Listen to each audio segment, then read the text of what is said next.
Emotions यानी भावना जीवन को जीने के लिए, जीवन के फंक्शंस को परफॉर्म करने के लिए इमोशंस बहुत जरूरी है।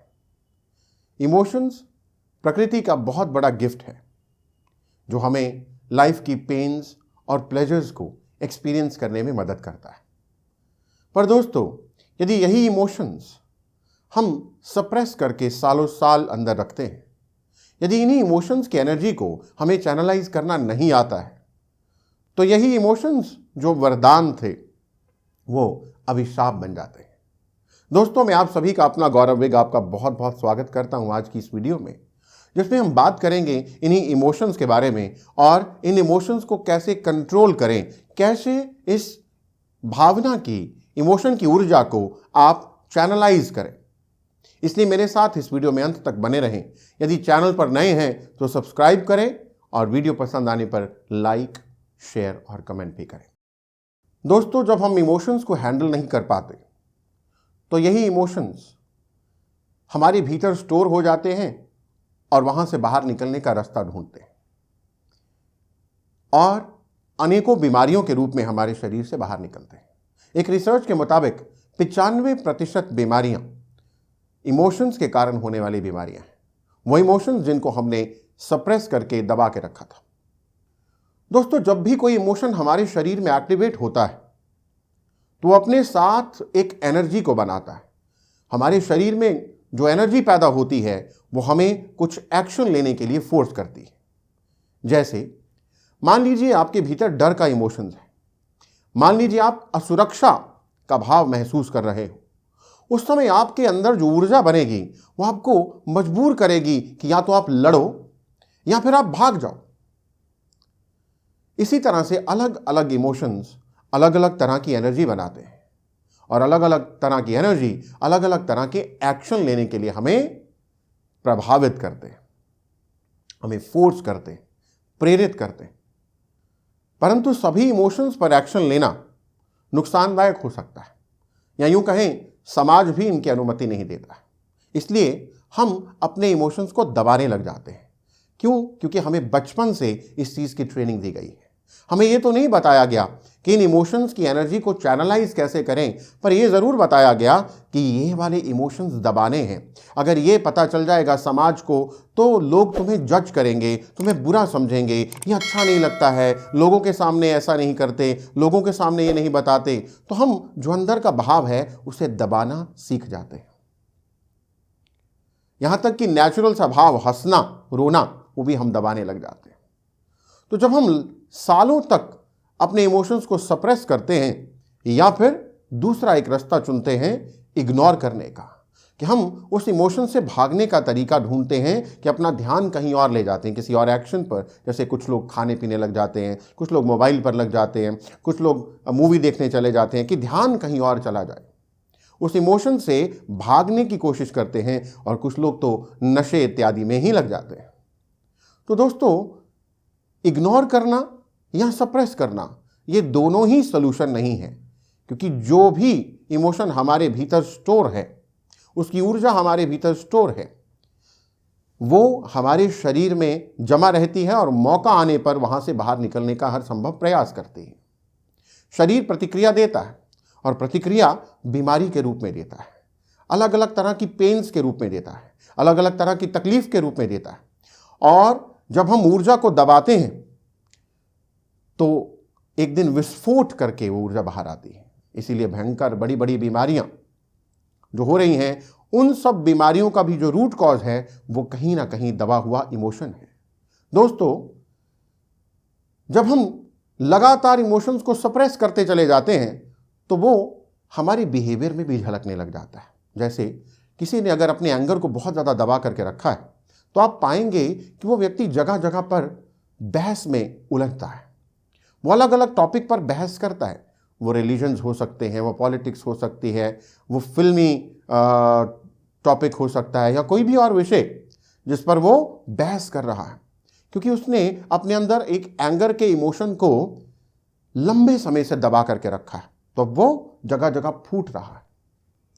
तो दोस्तों, यहीं से शुरुआत होती है बीमारियां बनने की, डिजीजेस यानी डिसईज। अगर माइंड में डिसीज है, इमोशंस को दबा दिया यानी डिसईज की स्थिति में है, तो बॉडी के अंदर डिजीजेस पैदा हो जाएंगी। अलग अलग तरह के इमोशंस अलग अलग तरह की बीमारियों का निर्माण करते हैं। यहां तक कि अगर आपके दांतों में भी कोई समस्या है तो उसका भी कारण आपके भीतर कोई सप्रेस्ड इमोशन हो सकता है।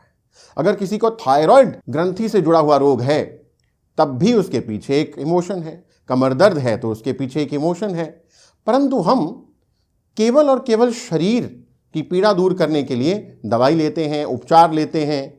वो तो यही बात हुई कि हम पेड़ के पत्ते चेंज कर रहे हैं, परंतु जड़ वही है, पेड़ वही है। वो फिर से कहीं और से किसी और रूप में बाहर निकल आएंगे। वही पत्ते यानी वही प्रॉब्लम बनी रहेंगी। आप एक बीमारी, एक जगह की पेन को दूर करने के लिए उसका उपचार करेंगे और वही पीड़ा, वही इमोशन कहीं और से किसी और बीमारी के रूप में बाहर निकल आएगा। इसलिए दोस्तों, परमानेंट सॉल्यूशन इसका है और वो है अपनी सेल्फ अवेयरनेस में रहना, यानी माइंडफुलनेस में रहना।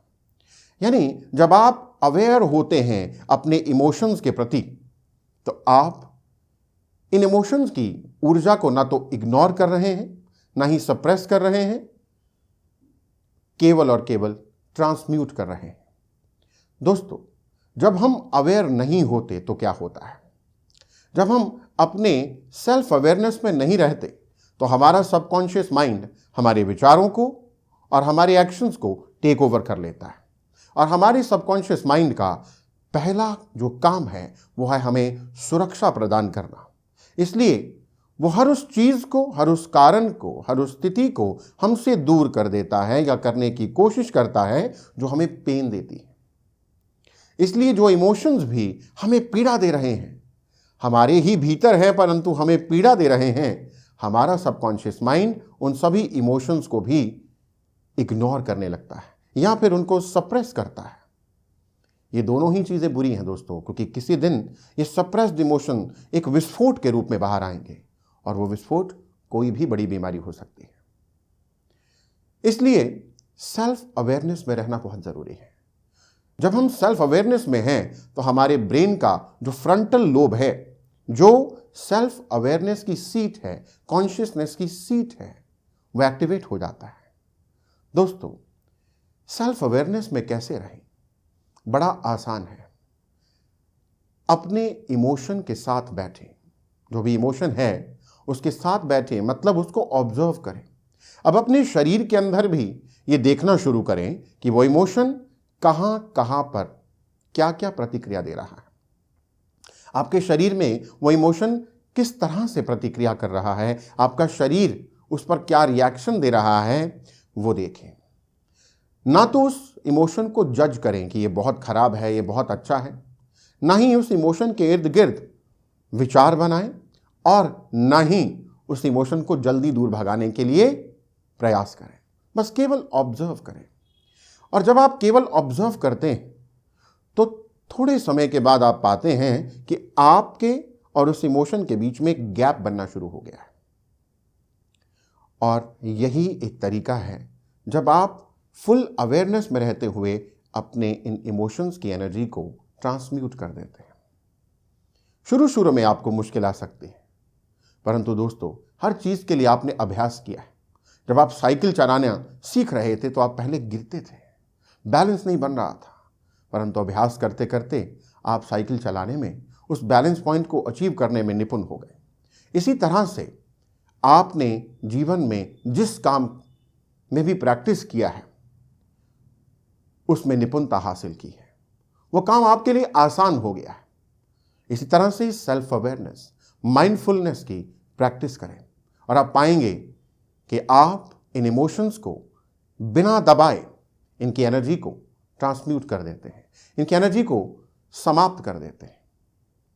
स्वस्थ रहना आपका पहला अधिकार है और साथ ही साथ पहला कर्तव्य भी।